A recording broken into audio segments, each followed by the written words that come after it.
Hi everyone, and if you want to know how to see your upvotes posts on Reddit, you come to the right place. So, for example, I will upvote some posts in this video, and how I can make sure that I upvoted some posts, or I just want to see which post I was upvoted.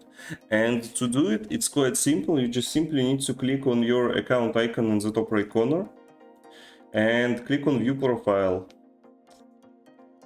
Once you've done that, click on posts and click on upvoted. And as you can see, here is upvoted post, which I was upvoted lately in this video, and also other post which I was upvoted previously. And that's all. Thank you for watching. Leave a like and subscribe.